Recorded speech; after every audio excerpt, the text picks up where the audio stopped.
Mr. Chairman, you're all set.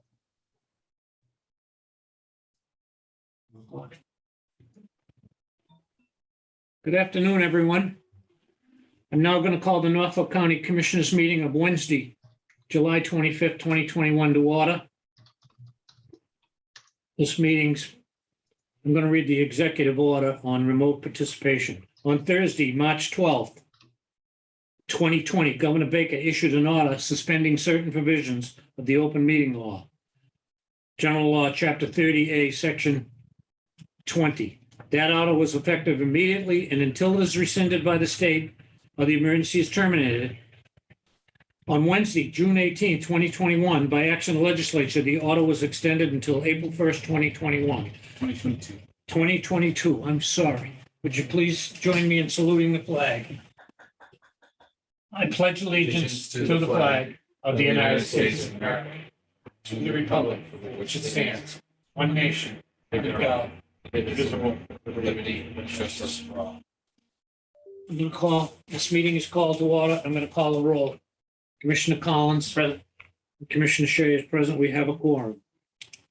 Item number 3. Do you want to, for the different topics that require a vote, do you want to wait until Commissioner Stady is here? Because he'll be here in about 10 minutes or so. That's probably, yeah, he'll be here in about 5 minutes at this point. Probably worth it, yes. Yeah, so Joe, I might suggest that we take some things out of order. Okay.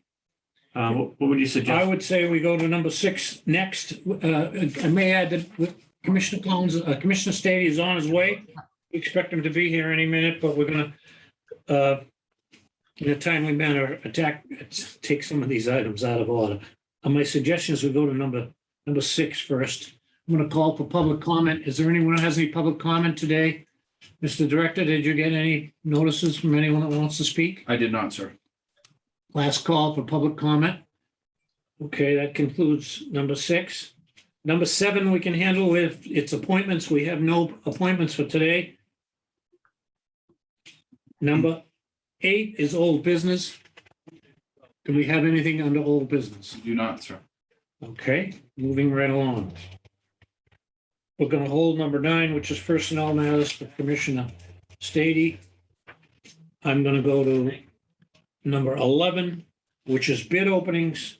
We have none today. That concludes bid openings. How are you? And I'm going to run down to most everything. I think 17. Number 17.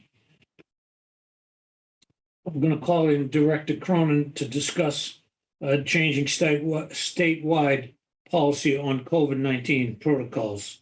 Director Cronin. Thank you, Mr. Chairman. For the commissioner's benefit, this item is placed before you for consideration. As COVID-19 continues to dominate our lifestyles, this past week, the governor of the Commonwealth ordered that all executive branch employees must be vaccinated by a certain date. My understanding is the county of Norfolk in the past has followed, for the most part, the directives and guidance provided by the Commonwealth during the pandemic. In this instance, I just placed before you the item for consideration of mimicking or embracing what the Commonwealth is presenting for mandatory vaccination. I will note at this time, I'm not making any recommendations to do so, only simply to be informed the Commonwealth is doing this. I can report that in this office, there have been no reports of positive cases. I had a brief conversation with Registrar O'Donnell this week. The registry is in decent shape. He understands who is vaccinated in his shop and who is not. He has a vast majority who are vaccinated. I would say well over 80%, which is the state guideline. While we are not tracking vaccinated individuals, it's important to note that from a actionable position, I have nothing to report today that can inform you that any of our facilities, notwithstanding the schools, which I don't track, have any positive COVID impacts. However, going forward, things can change, and they can change quickly. I just wanted to bring this matter to you because as school begins and mask wearing and other social protocols are being discussed widely, the county should be informed of what is going outside of our jurisdiction. In the event things change, we will bring them forward. But I wanted to bring the item before you for consideration and discussion if you have any questions. Commissioner Collins, do you have any question about COVID-19 protocols? I don't have any questions. In the past, we have followed the state protocol. I would think we'd be guided by that in the future, but that's something to be discussed in the future. Okay, I would think that certainly if circumstances change, which they might, and they could very well, we revisit this on an as-needed basis going forward. As I mentioned, I think the fall is going to bring a fair variety of policy issues associated with COVID management for us, whether they're Mr. Chairman. mask wearing. Good afternoon, sorry, Commissioner. we're just talking Good one to see you. Or other impacts. So I would at this point recommend that the county be mindful of those evolving issues and be considered as an item that could be back before you soon if things do change. But we're monitoring it, we're keeping an eye on it. Commissioner Stady, for your benefit, the chairman has moved to certain items on the agenda that have not been related to votes and Only 4. consideration of yours, and we're under number 17 right now. And I'm giving a report on statewide COVID-19 protocols. Excellent. Thank you, Commissioner Stady, I'm not making any recommendations for changes to county protocols, but I'm being mindful that the governor has released guidance, as you probably are aware, that directs executive branch employees to be vaccinated. So at this point, based on our history of following state protocols, I think we should be advised of what the Commonwealth is doing, but take no action at this time. That could change. Thank you. Okay. Sorry for being late, Joe. Get tied up. That's all right. We just did, we just opened up and saluted the flag. That is all I had on that, Mr. Chairman, unless there are Talked any other about COVID, questions. that's all. Do you want to bump back to number 3, Joe? I do want to go back to number 3, but I have one quick question. As long as we, I know you're monitoring this weekly. Mhm. I think, we're subject to, I don't say we always follow the state, but generally we do. And we're unfortunately going to be back on the front page, and we just got to keep on top of it. I mean, we have obligations to our employees, and we want to see that. It does seem we're trending the other way again, with mask and. It is. It seems it's concerning. So maybe if we just, I guess, give board census to follow the state. I mean, we're back to school, so to speak, in a week or so, and that's taking the brunt of it right now. That's right. The others, That's right. the rest of it will follow. Yeah. But if you're we want to stay on top of it. That's the main reason I like to carry it, Yeah. quite frankly. Or we could leave it on weekly, even if we don't discuss it every I would recommend that. Okay. Okay. Um, So that was number 17? That's Thank you, 17, Chief. right. Great, thank you. Okay, we're going to go back to number 3. And we're in full session here. Minutes of the open session meeting of August 11th, 2021.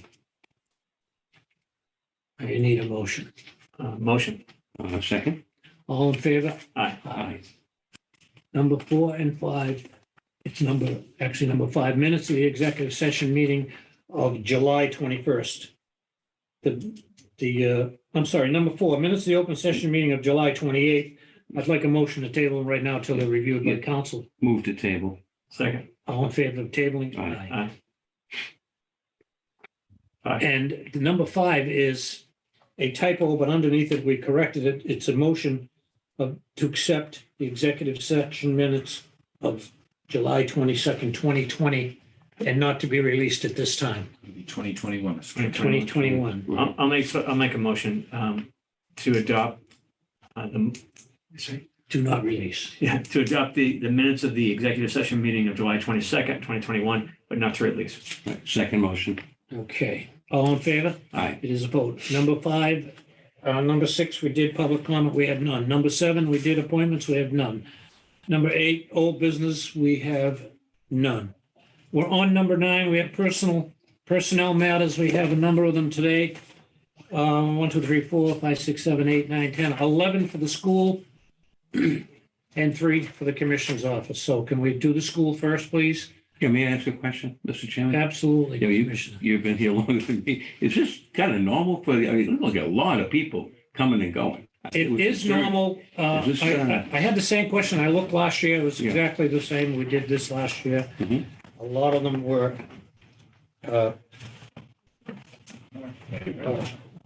substitute teachers, et cetera, et cetera. And since you're asking, we've got a number of things from the school. We even have a couple that didn't make this agenda that we're going to deal with tomorrow for posting purposes. Right. So, That's right. so it's pretty straight. Okay. All right, so I'll take a motion. I'll make a motion, Mr. Chairman. How about we do it this way? Motion resignation of the following individuals from the Norfolk County Agricultural School. Kayla D'Alessandro Kennedy of Bellingham as the main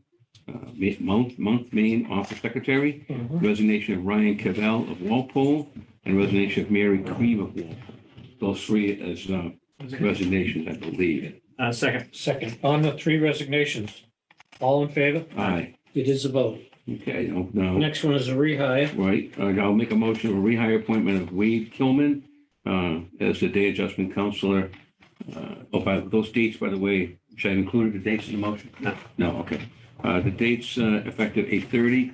Notice of appointment of Emily Perry of Mendon, Mass. Appointment of Sean Dane of Walpole. Appointment of Sarah Hinckley of Millis. A notice of contingent appointment of Thomas Myers of Ayer, Mass. Contingent appointment of Marissa James of Sharon. Contingent appointment of Colleen Jameson of Franklin. And none. Let's see. How about just stop with that? Can we start with that? Okay, I'll second that motion. I'm going to call on the director, yes. Forgive me if I stepped out for a moment. I didn't hear the full motion. Did you include Wade Kilman and Perry Mendon? Yes, he did.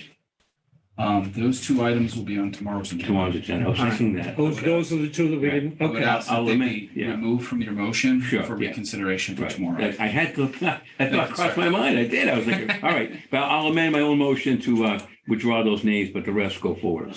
Okay, All right. second. Okay, on those, all of the aforementioned appointments and rehires, all in favor? Aye. Thank you. Next is Commissioner's Office, three. Almost. Wait, almost one more, Mr. Oh. Chairman. It says a notice of establish a new position for Jessica Tebow as a 183-day instructor. Can I ask a question about that? I have one too. Go Okay, ahead. I think we're on the same page. So it just struck me as, a new position. Is it in the something- budget? Right, is it in the budget and the rationale? Because we have our director is here and our superintendent's here. If that's appropriate, but maybe a little background. It fits. Maybe you can help us out with Jessica Tebow. Sure. It's a Jessica Tebow. Yeah, not unlike any other year. In the budgetary process, there are situations where we really don't know what our head count in terms of classes are. So once that scheduling is formalized, there are occasions where we recognize that additional staff is going to be needed to accommodate those selections by the students. So this is that case. In the trustees meeting following, I'm going to lay out how this salary will be funded. Okay, excellent. Thank you. You're welcome. Thank you, Rick. Okay. If I can make a brief editorial comment on that, Sure. Director, not. in a conversation for another day.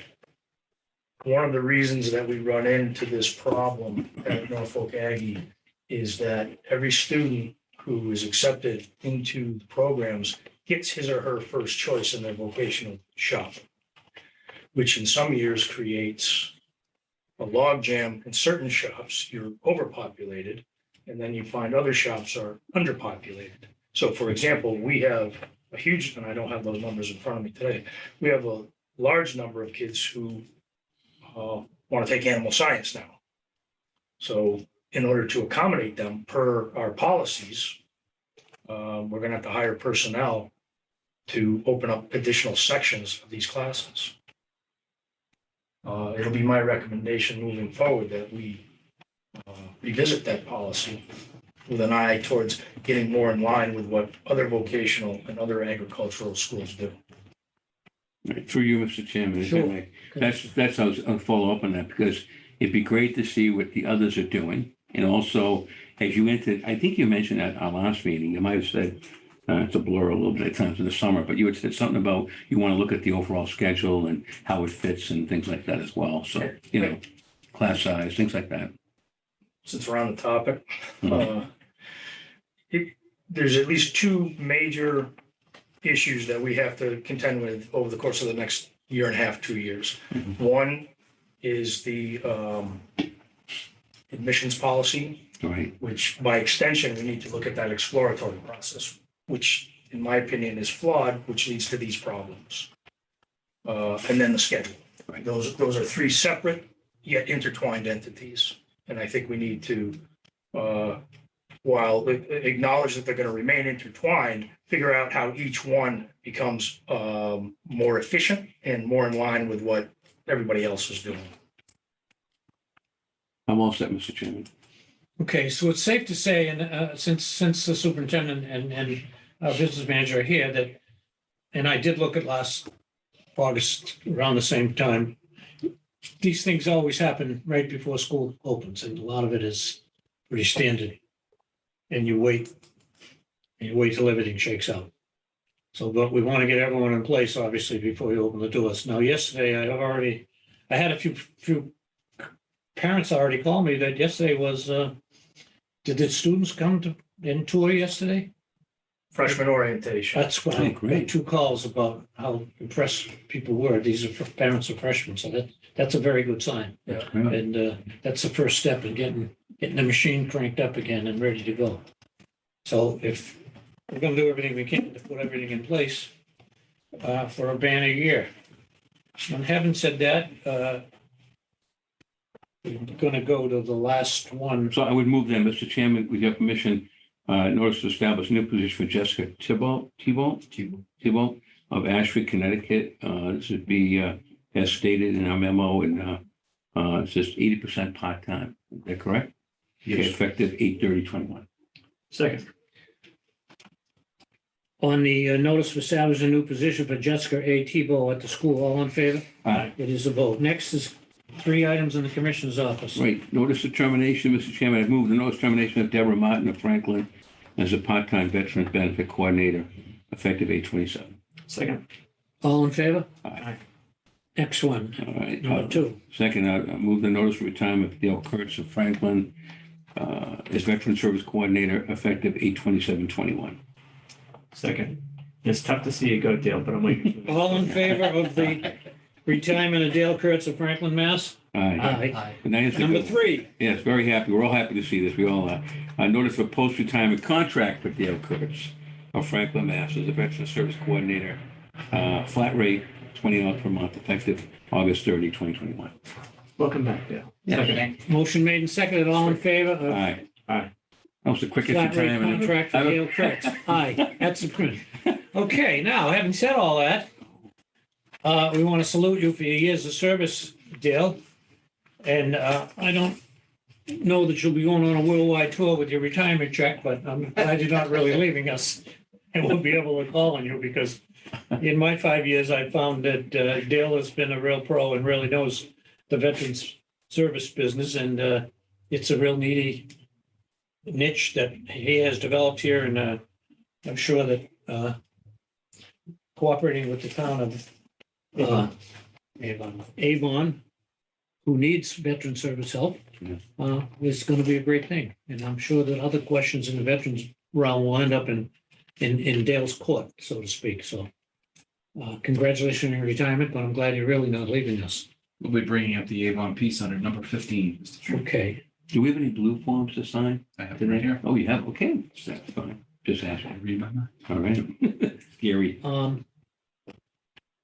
Any other comments on the No, it's veterans just, policy? we're all We've been happy. talking the last few weeks, yes. Yeah, Dale, this is great.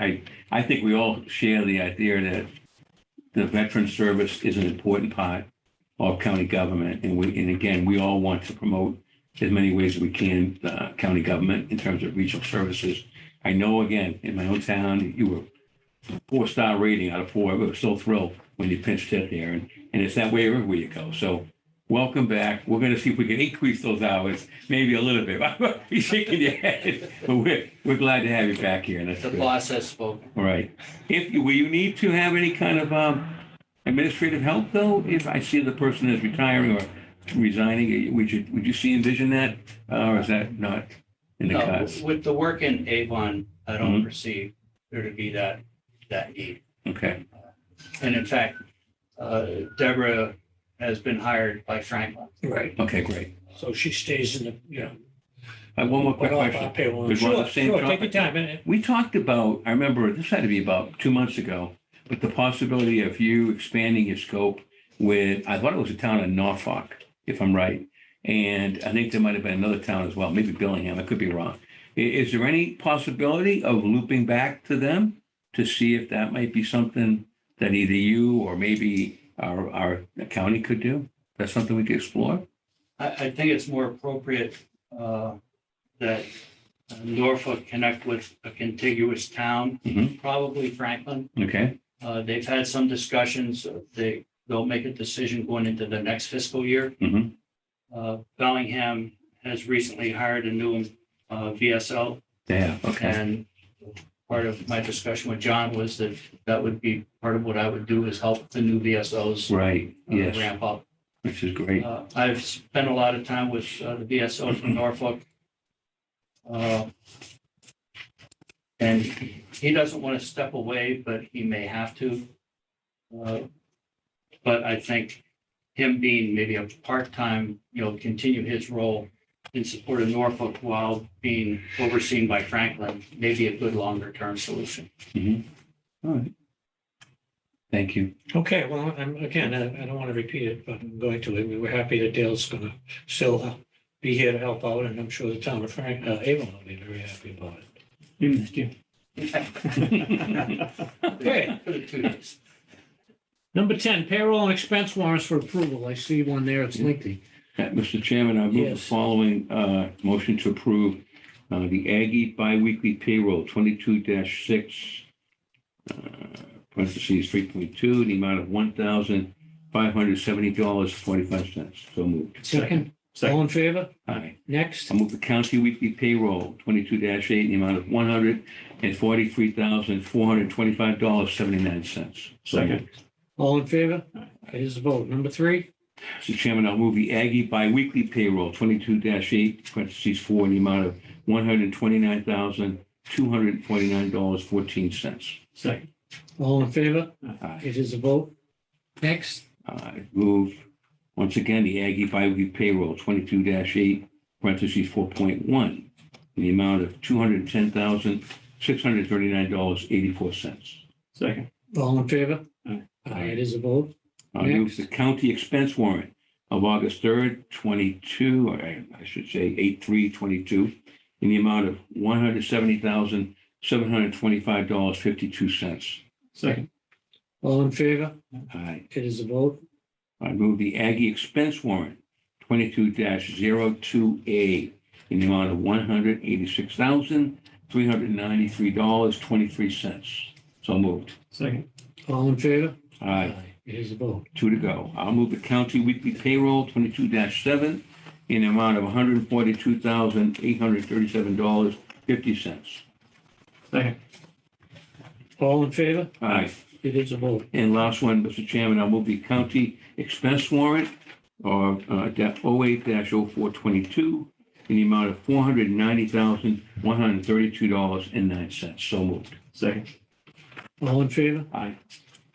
It is a vote. That concludes the payroll and expense warrants. Number 11, we have no bid openings. Number 12, contract awards for the agricultural school. On-call plumber for a period of 1 year with two one-year options to renew.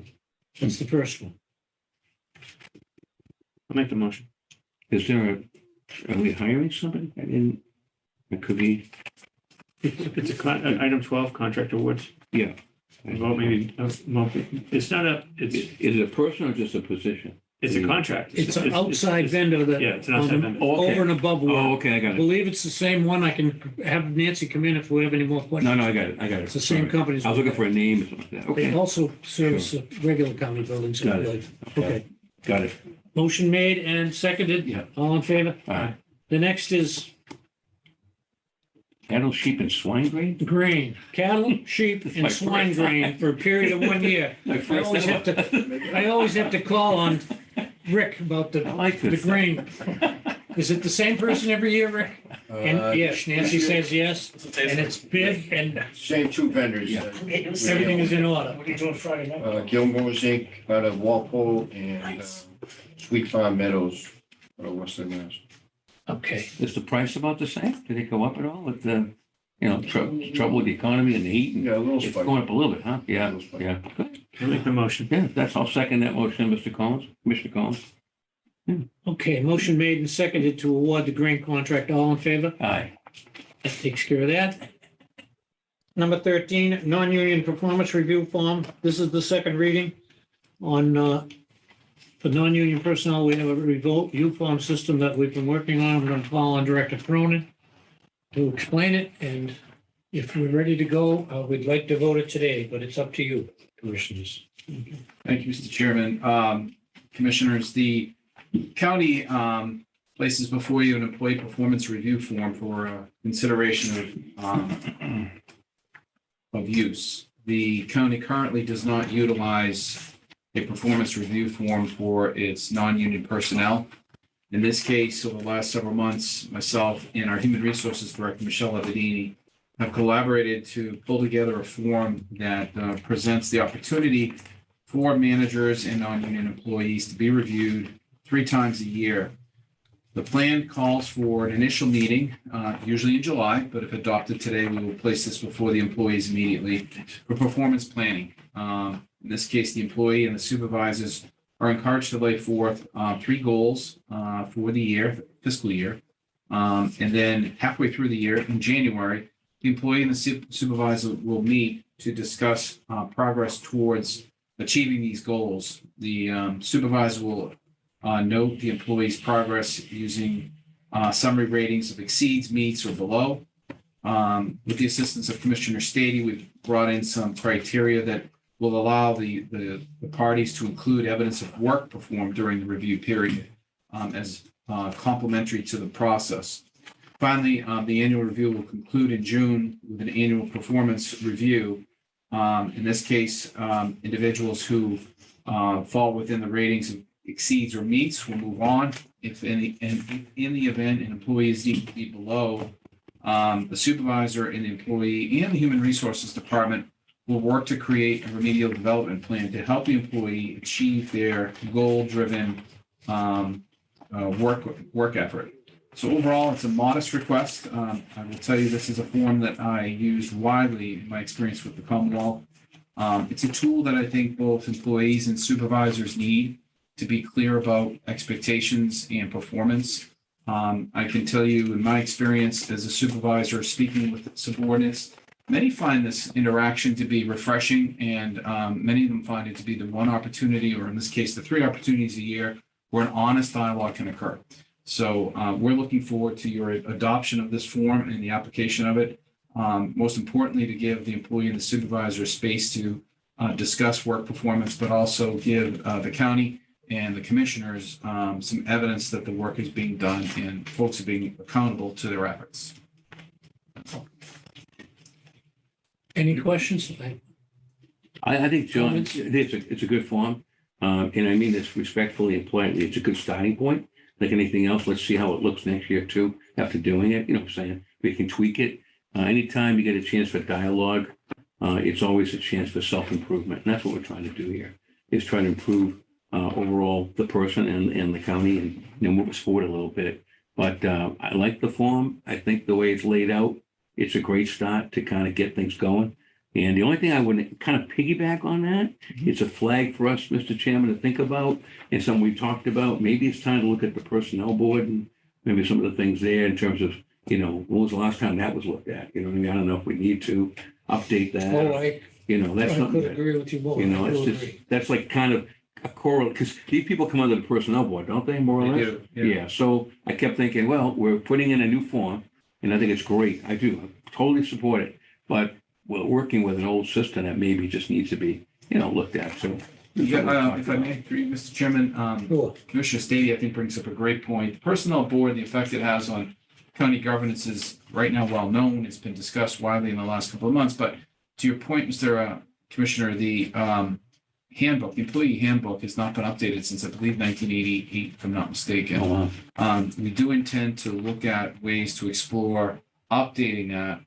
I believe, based on the records I saw in my office as I arrived here, it looks like there was progress made towards updating it, but it stopped around 2018 or so, for reasons that, are a little bit beyond my knowledge right now. Yeah. But they made progress towards an updated handbook. It's the place to start to revisit and peck away at any of the reasons that kept it from being adopted several years ago.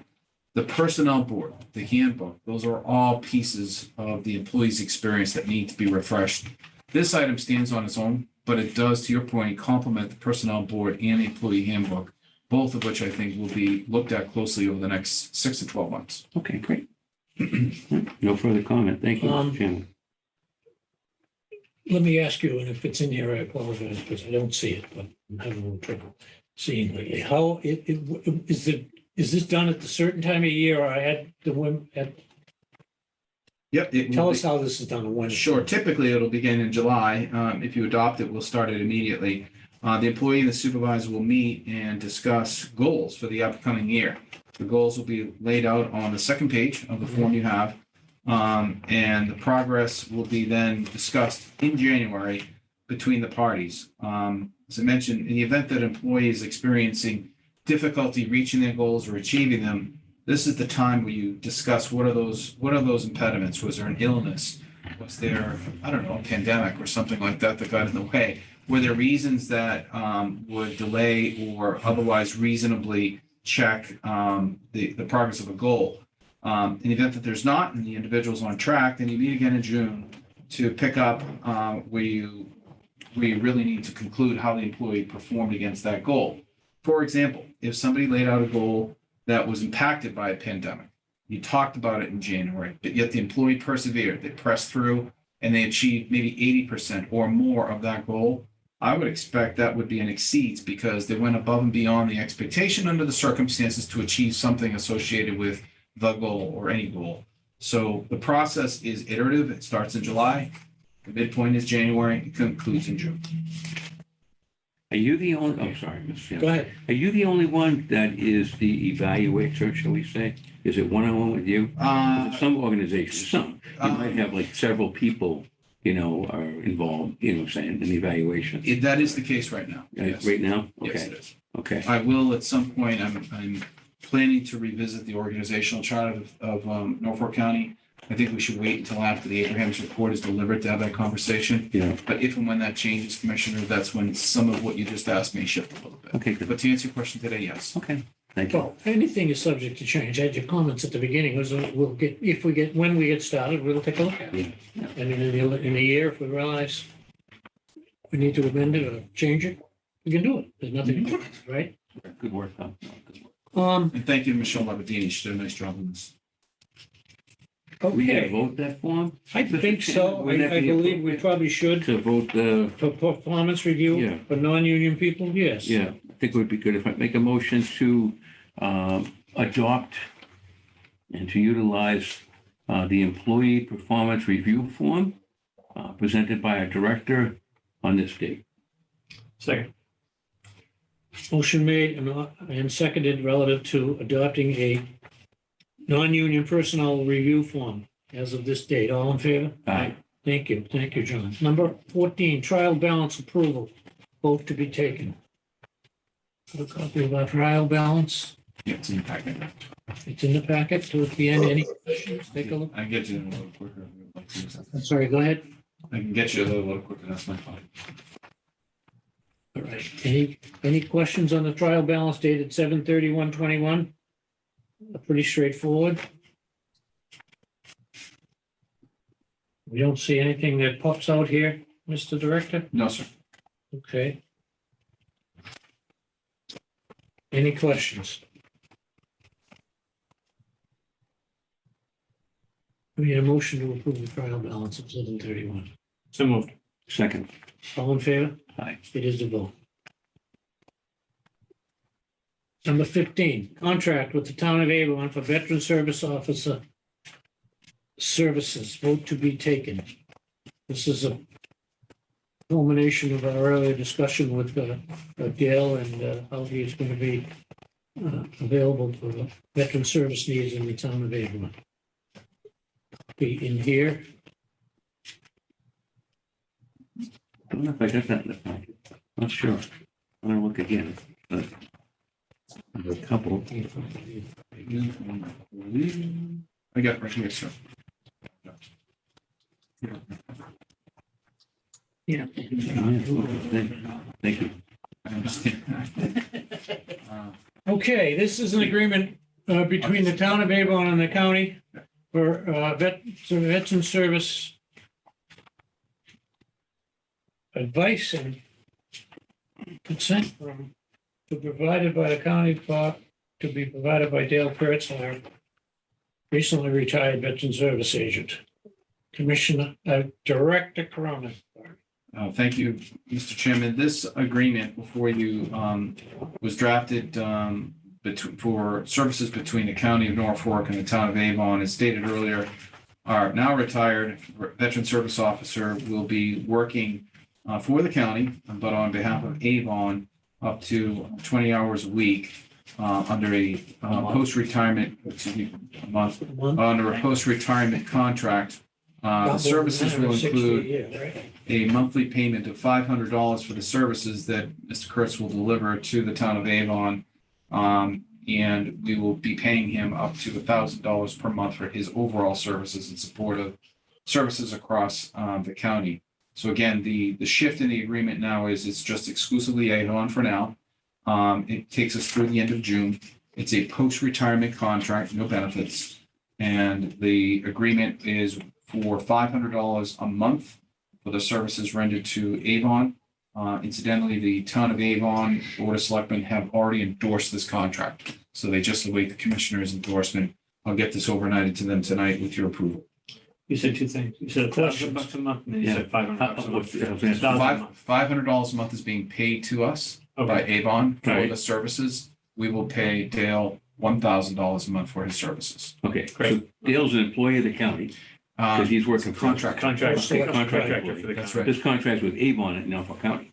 That's right? correct. Okay, and they're paying us 500. That's correct. I got you. What he can, that's part of it. I see. We're paying him back. But the contract with Avon is for 500, Correct. correct? Okay. That's correct. And this doesn't preclude if another question came up. Us calling, asking Dale to. Right. And Dale's, If it's veteran related, Dale's going to answer. That's what I was going to Within ask. the time. the benefit is that Dale, Thank you. obviously, as you stated earlier, provides services on demand. I mean, he's a Right. tremendous resource, and the amount that the Commonwealth, the county is paying him Right. will allow him to freelance and provide those daily support services to other communities as it's needed, Excellent. in addition to Avon. Good. Okay. Okay. Okay, by way of explanation Yeah. to our listeners and anyone, these what do we call them? Post-retirement. Post-retirement contracts for former employees, public employees, is a tool used statewide by cities and towns and counties to bring back people up to a certain amount of time a year. It precludes them from working more than 960 hours a year.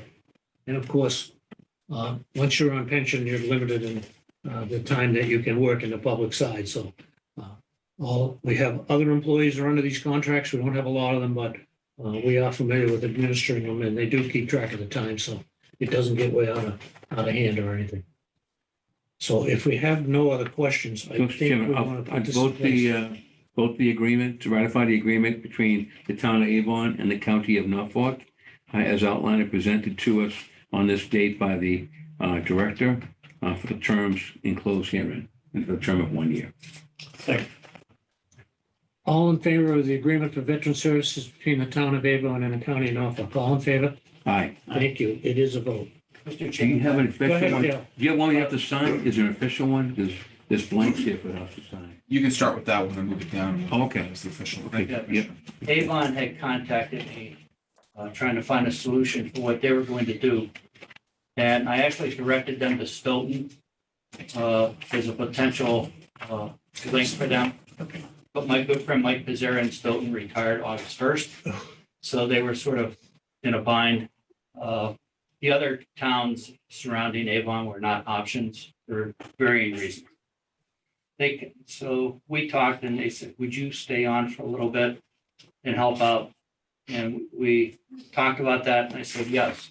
So one night I'm lying there, not sleeping, and said, you all had said, even if you could have somebody part-time, I contacted John and John took it from there, where we work out what we have. So it works for Avon, it works for me, it works for the county. I think it's a win-win-win. Okay, well, when we first heard you were leaving, we were disappointed and not panicked, that's not the right word, but you've done such a good job. So I think this is a good resolution, certainly a good resolution for Avon and for us.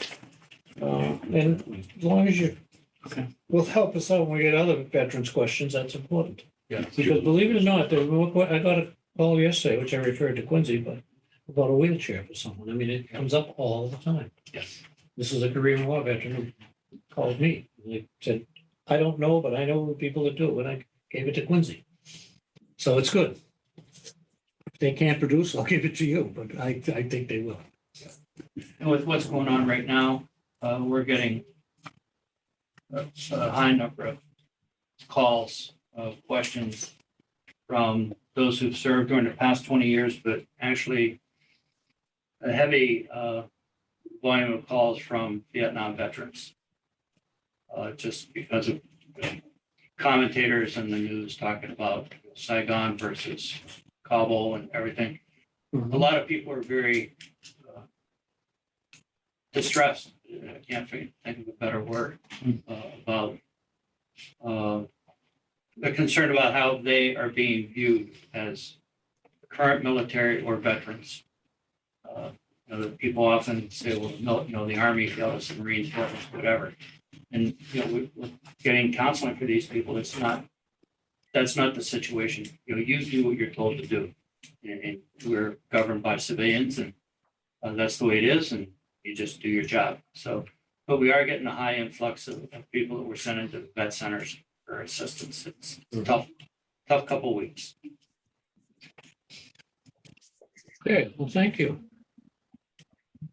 And I think it goes, well, I'll say it. I was going to say it goes without saying, but I'll say it. None of our service members from any of the years and decades that they served, none of them have disappointed us. We're proud of our service people. Absolutely. Whatever you Okay. do, we appreciate. And again, we're so happy to have you back. So keep up the good work, which is a good thing to say, right? That's great. Thank you, Dale. Thanks for everything. Number 16, request from North Center Products, HBO, to rent the Registry Deeds parking lot on 8/27, which is only 2 days away, but we just received this request. If there's any questions, I'm going to defer to the director. We've done this in the past. I think we're, This is just a new item. They are very interested in our space. And I believe, according to my assistant director, Bill Buckley, we'll be hearing for more events that they wish to rent the space for. So Yeah. I'll move. Popular location. Yeah, it's great. Yeah. I'll move the execution of the Norfolk County parking agreement with the County of Norfolk with HBO and the parties outlined in our agreement dated 8/25/21. Second. motion made and second, all in favor? Aye. It is a vote. Thank you. Number 18. Report on American Rescue Plan Act of 2021 relative to an engagement letter with MITS 11 attorneys at law. It's in your packet, gentlemen. Director. thank you, Mr. Chairman. This item comes before you as the latest piece in the preparation of the county to allow for management of the American Rescue Plan Act on behalf of the cities and towns in the county.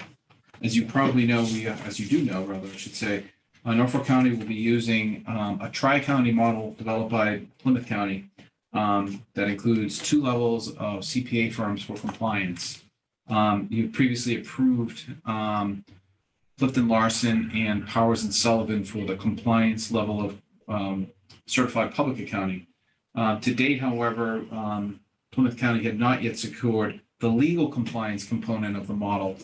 Before you this evening, or this afternoon rather, is the request to approve Mintz as that selection. I've had multiple conversations with Treasurer O'Brien about this item. This is a preeminent law firm in Massachusetts. He reached out to Mintz early on to have a dialogue with him about supporting legal compliance requirements of this act, which are very complex, very expansive.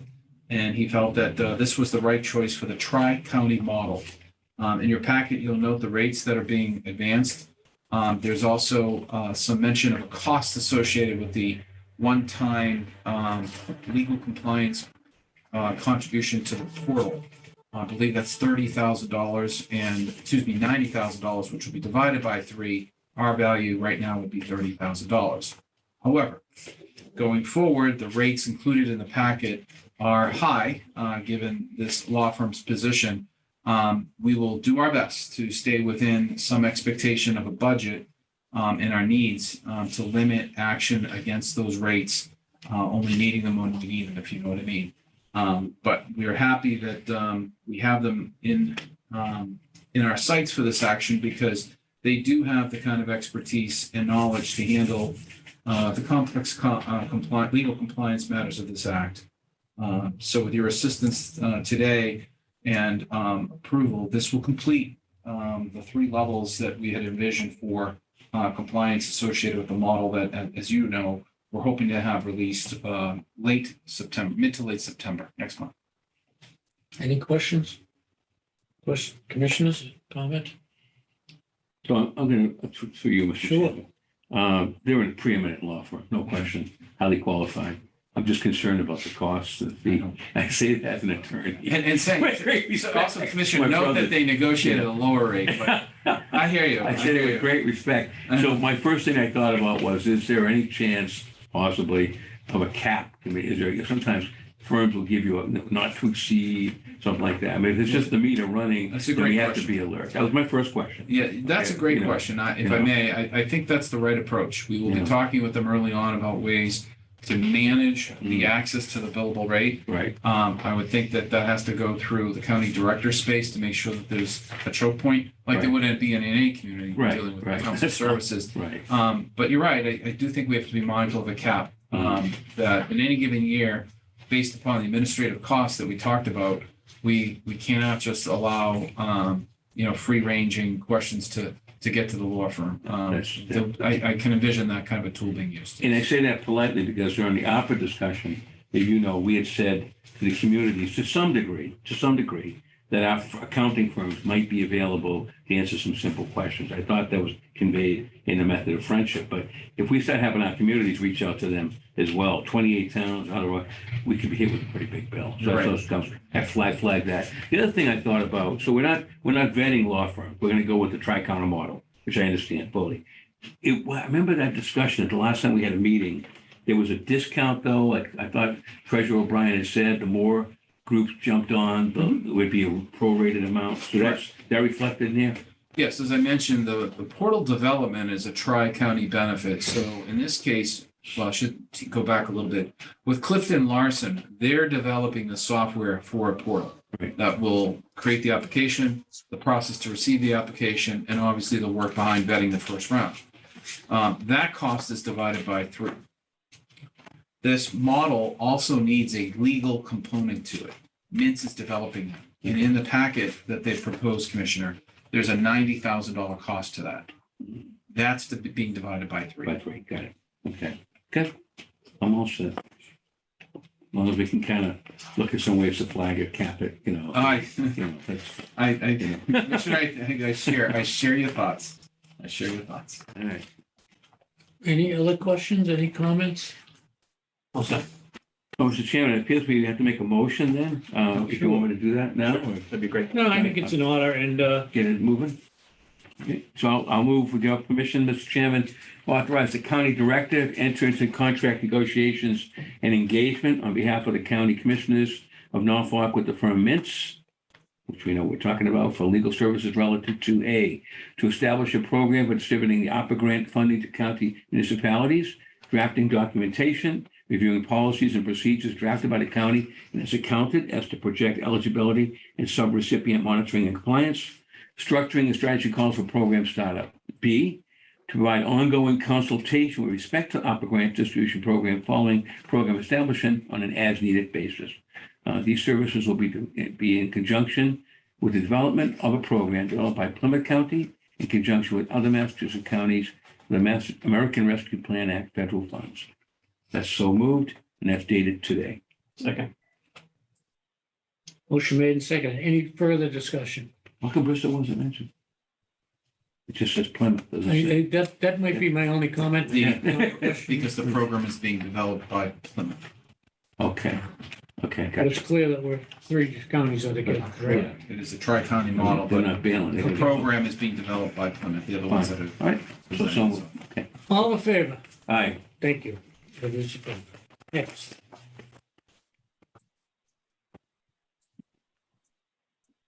Report of the county director. Thank you, Mr. Chairman. Several items to your interest this afternoon.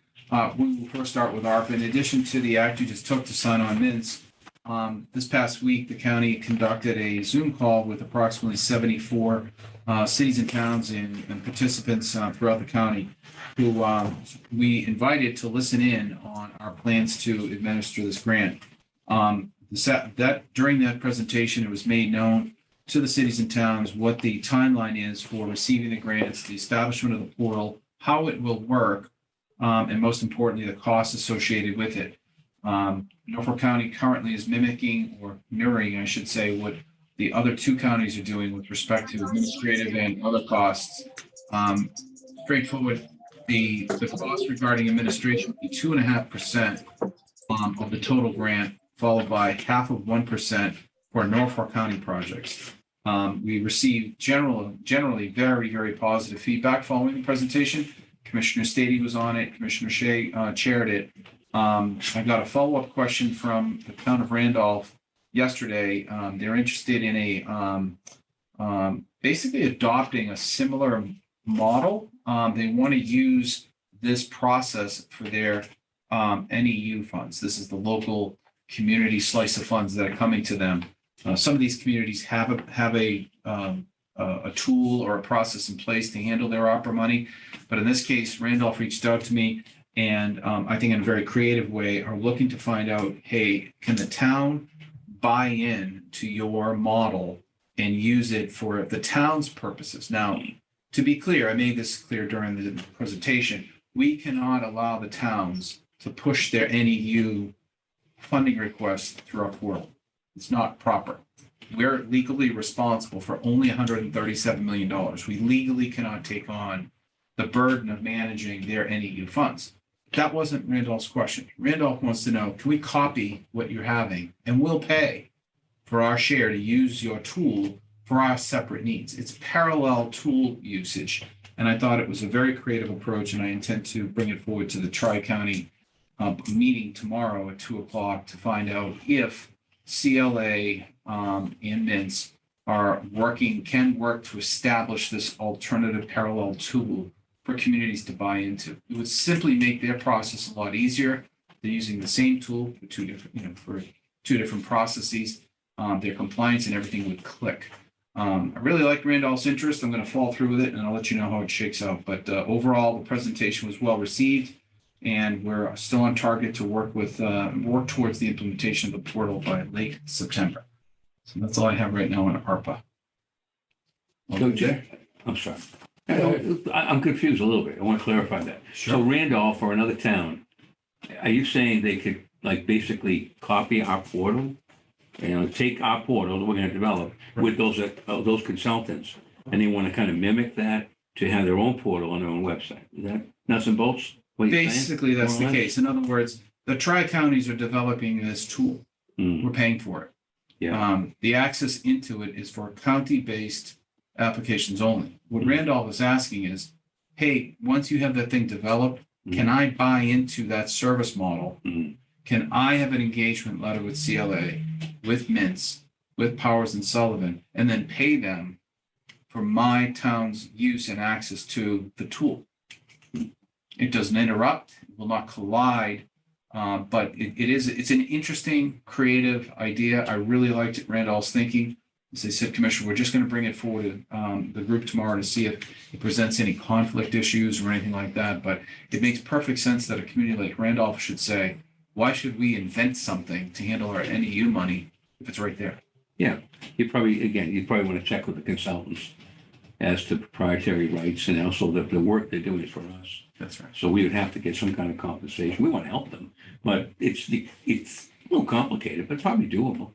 I think it would be. You might have other towns doing the same thing. And a different way to look at it, Commissioner, is if it's a licensed product, Right, what this community is asking for is access to the license. right, That's all, right. and under their terms and their Right. separate contracts. So, It's see. for legal counsel to evaluate, but. right. But again, when we think about regional services and engaging our communities, I really think the call with the communities the other day was a huge step in the direction of embracing them and showing them what county government can do for them. And clearly they've responded. They like what we're doing. But certainly on that note, that it went really well. Yes. There were a lot of great comments after the meeting too, that some of us got in the chat. I saw it. And a couple of things, I had a couple of, just a few elected officials that couldn't attend and they wanted the link. And Billy, I want to thank Bill Buckley and for following up on that, gave me the link, sent it out. So a lot of interest, which is great. Well done. John, you really did a nice job putting it all together with your staff. I know that they helped you as well. And we're off and running. It's all timeline now, how quick, how soon, but, we've got, those are achievable goals. Right. Maybe get up and running by the end of the month and maybe, is it possible to have checks written by the end of October? I think so. A little trick or treat time? I do. More treats, less tricks? That's a unique way of looking at it. Sounds good though. Good job. Nice job. I agree. The meeting was very successful, and anytime we can get over 70 of our fellow public officials, whether they be exec secretary, town managers, or selectmen, or advisory board members under one tent, it's a good job. Communication is a big part of this because of the newness. Communication is important anyway, but to be going down a new trail like this, it is exciting, but it has the normal risk involved. And I know when you're dealing with the federal government that, we better have the right people looking at the paperwork and everything because it's voluminous. And I think we're putting the team in place for it. And as I talked about before, the tri-county model, which is now the buzzword, originally wasn't on my radar, but I drank the Kool-Aid and I feel it is now. And I'm more comfortable that the three counties are together. And we're going to do the very best we can to implement it. I mean, I too are getting many more calls than I was getting 2 or 3 months ago, but people seem very excited and the 8 or 10 questions are pretty what you would pretty much what you would anticipate, but every now and then you get one that's like this Randolph one that's very interesting. But somehow to make it uniform as best we can, we'll probably help with delay. At the end, I did say, this is new, call. And the burden's going to fall on this office and your team and our team, but I don't know how else to express myself and say, we're all in this together.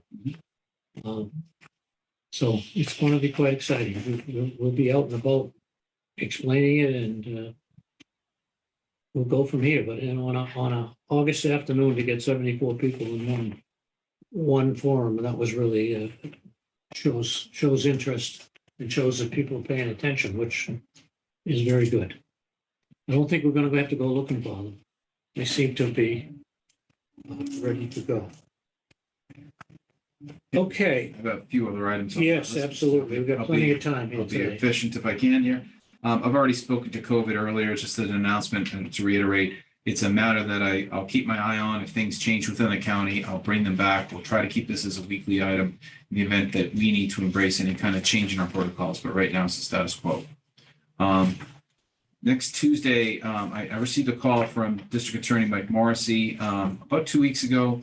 He followed up again yesterday. He's very strong interest in reviewing the county strategic plan for the usage of the courts in Norfolk County.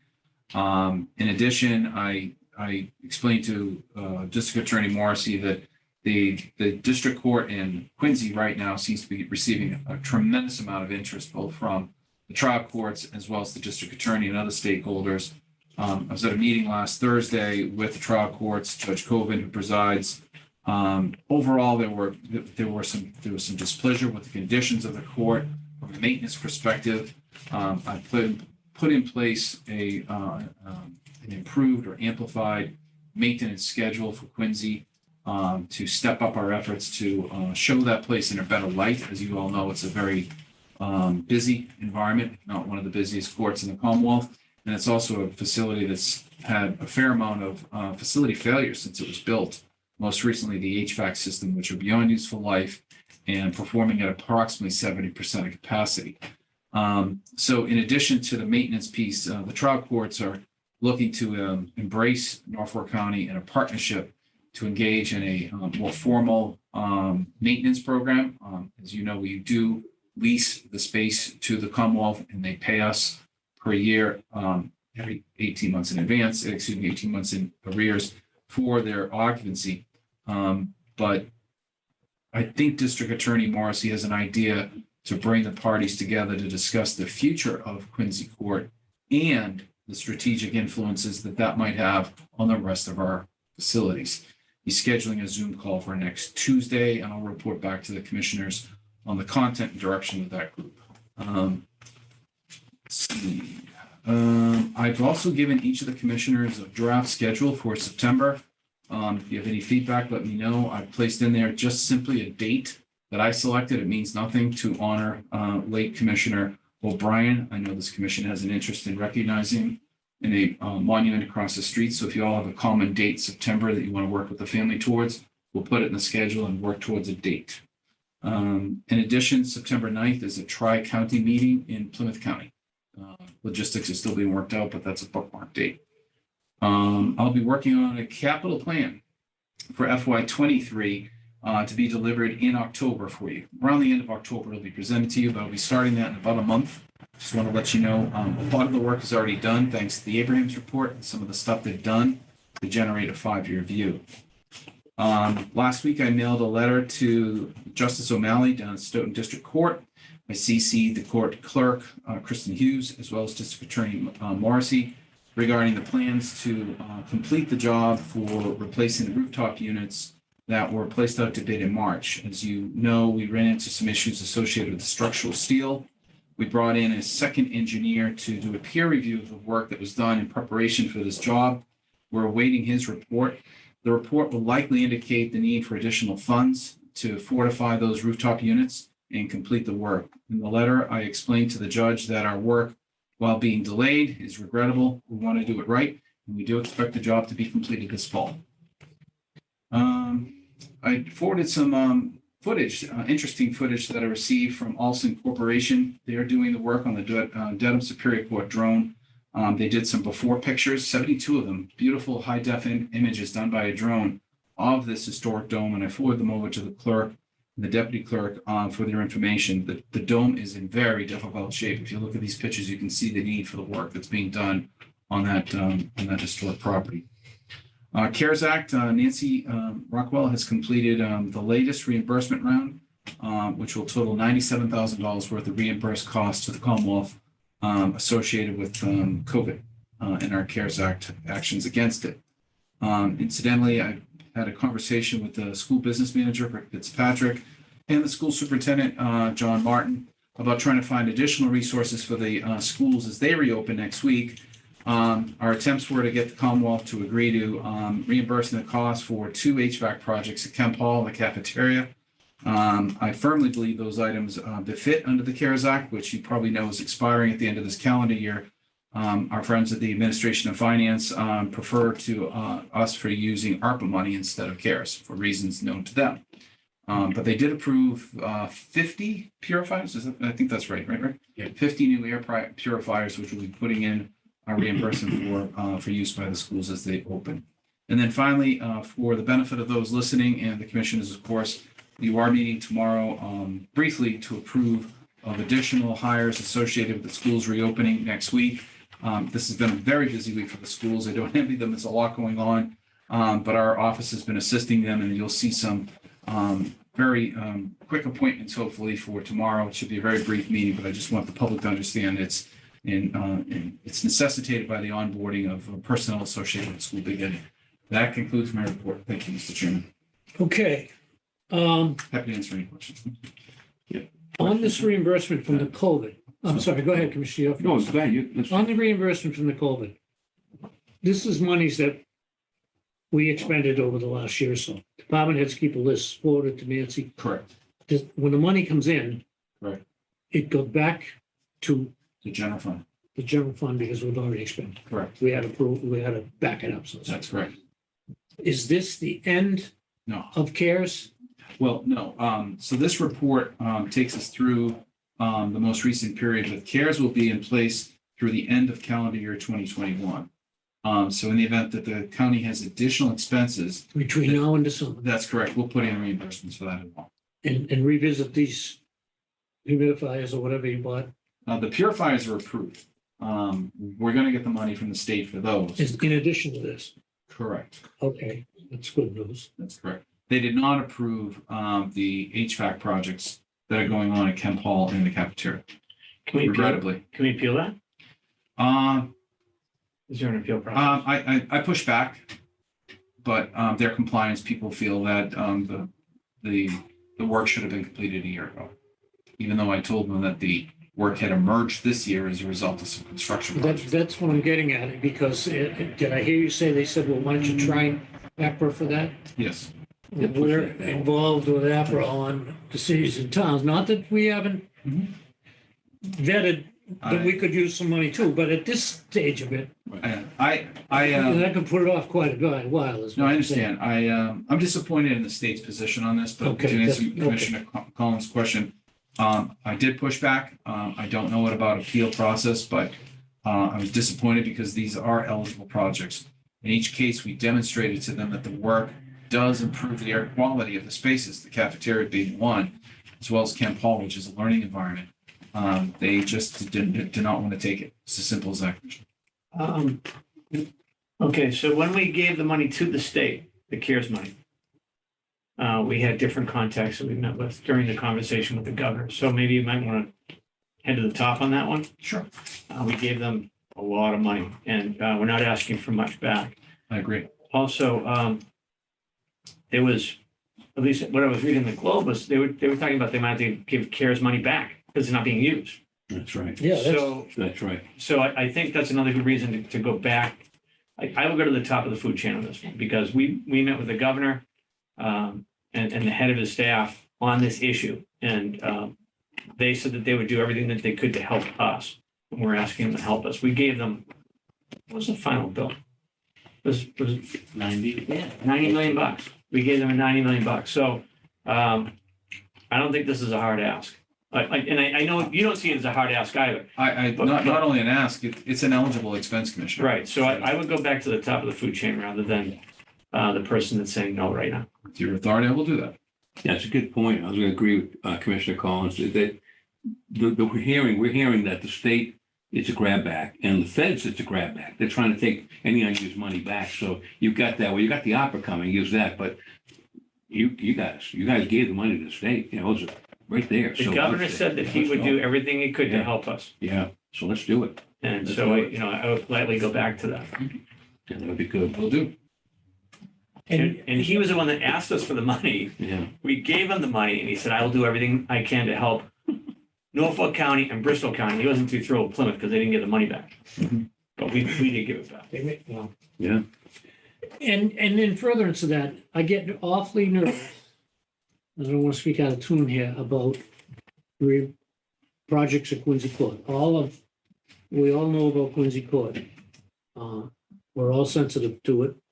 I'm particularly sensitive to it. However, on one hand, says we got to get these things done and it's below grade on this. And then the other hand, another agency says, we're coming. It's going to change. They're going to build a new, Justice Center, da, da, da. Who in God's name wants to throw hundreds of thousands of dollars Or millions.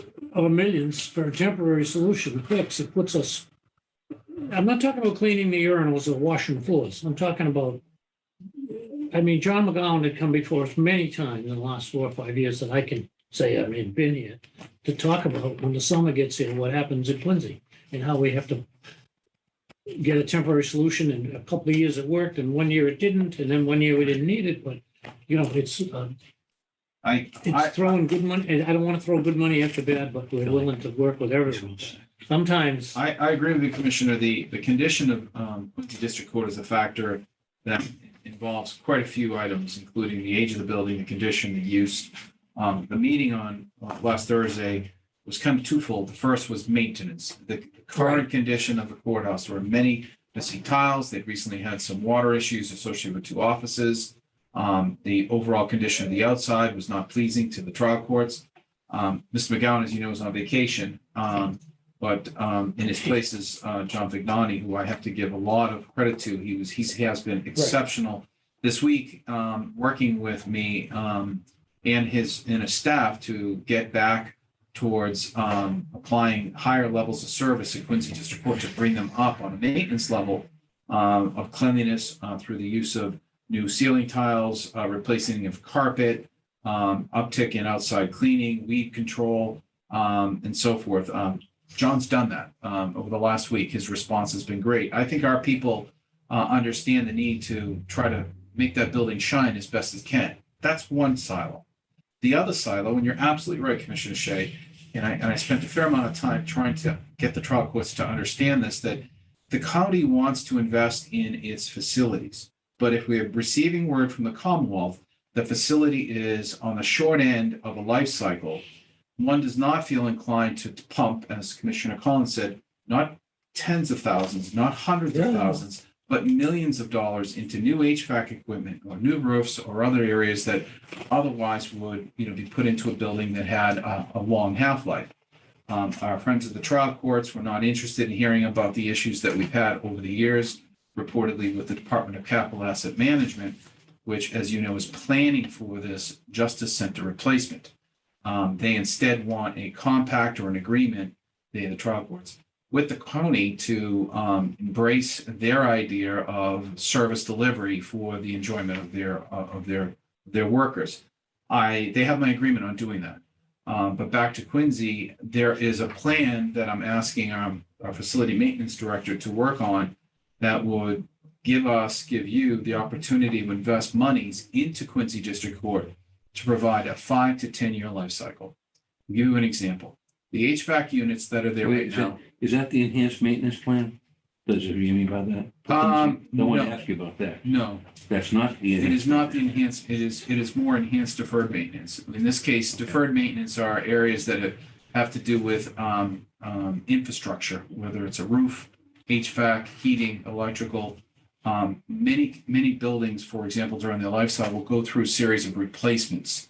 That's deferred maintenance. And in this case, what I've asked our facility maintenance directors to work on with the vendors, specifically HVAC, is to come up with a 5 to 10 year life cycle. Take what we have and find a way to give me 5 to 10 more years of performance out of it. Because replacing those rooftop units is exceedingly expensive, and it may be into the millions of dollars.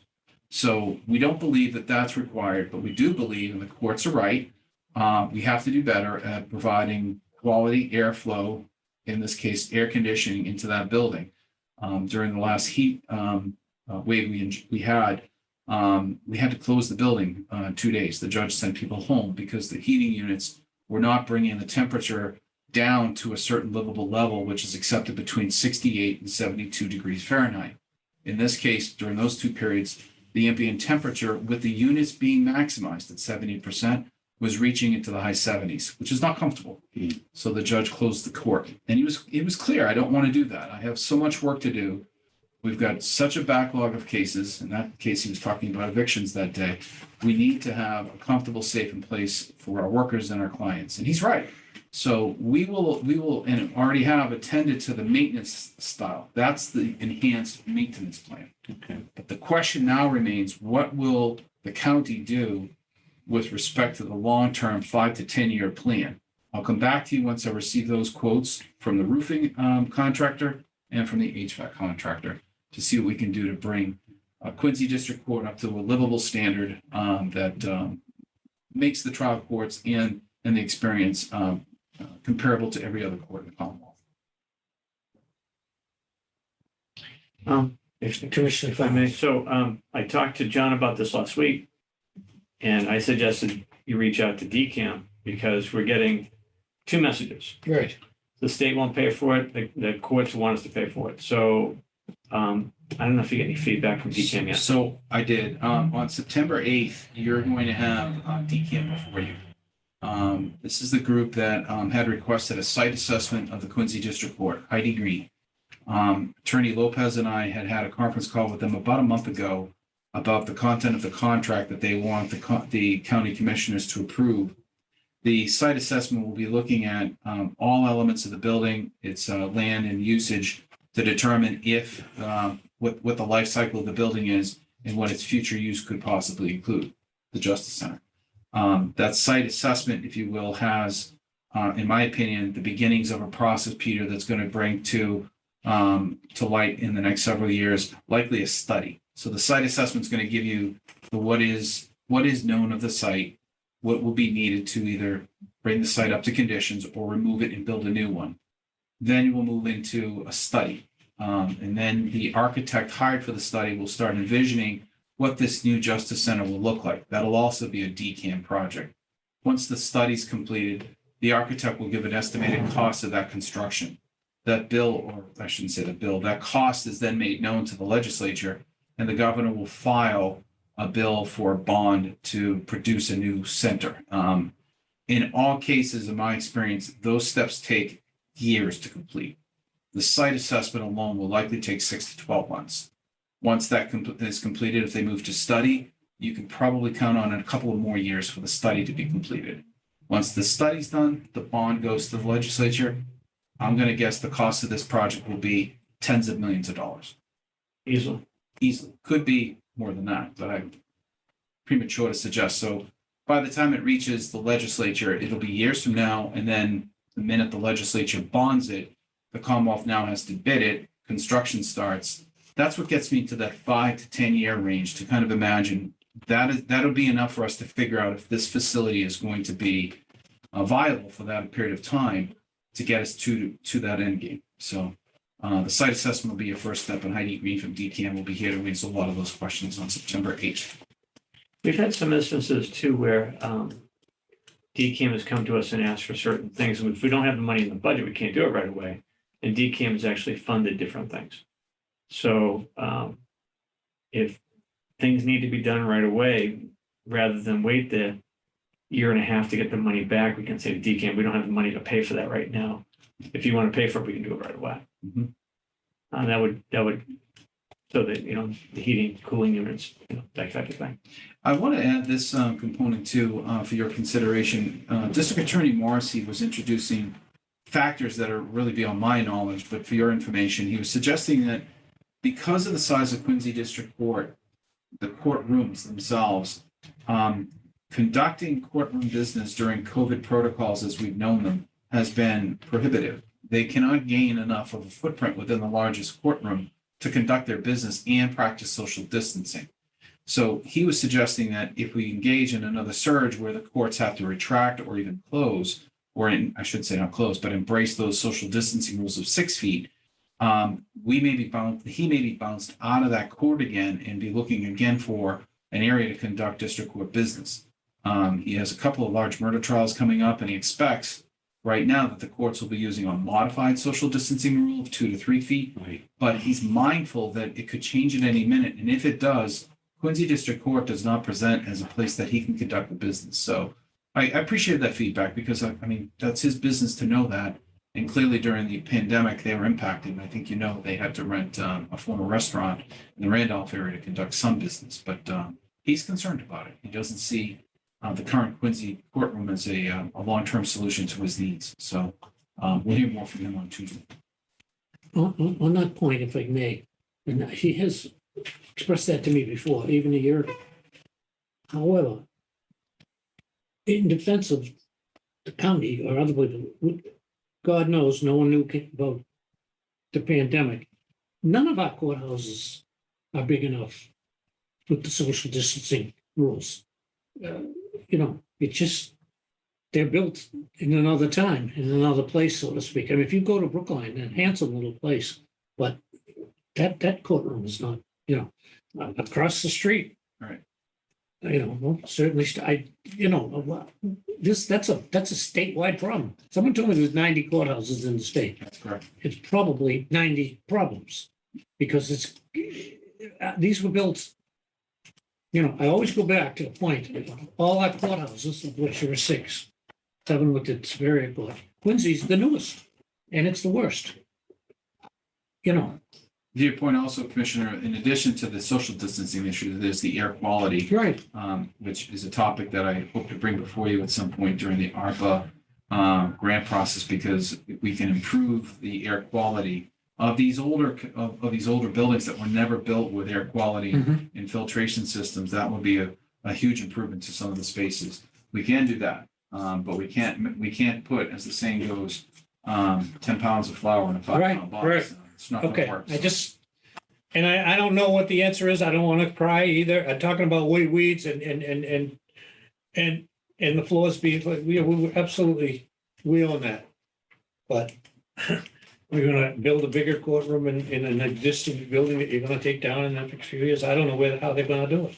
One thing you could do is, if I may, Sure. I know some towns last year during their town meeting cycle actually explored and had people graph out, if they were going to do it indoors, social distancing of 3 feet rather than 6. Although 6 is the best and highly recommended, with the number of people being vaccinated and perhaps booster shots available, and if air quality could be improved, you could look at perhaps looking at a 3 foot and see what that would do in terms of your cost. Maybe just something to look at. Just something to look at. Not advocating that, but it might be an option. 3 feet gives you a little more area, perhaps for his work that he wants to get. I think the trial courts, you would know better than I would, Commissioner Stady. I think the trial courts set those standards, if I'm not mistaken. Yeah, What we can do, to your point though, is we can produce a better air quality experience. Right. We can do that with ARPA money. that's what we can do. But we can't make a courtroom that's 180 years old No. bigger.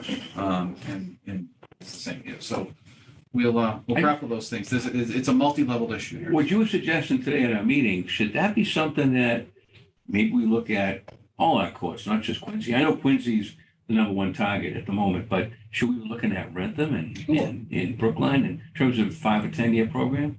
Or you don't think Absolutely. the, Well, okay. what we do know from the capital plan that the Abraham's report has prepared, our facility management and engineering and all the other units all provided back to this board before I got here, their wants and needs from a capital perspective for the next 5 to 10 years. So I will look at that plan, Mr. Commissioner, to see if the elements of a 5 to 10 year replacement plan are in there for rooftop units, roofs, windows, and things like that. Good. I tend to think they are, because I think I saw Sheila Carroll on the call. She's still there. Sheila was kind enough to send me a list of work that the county has done in all its buildings over the last 10 years.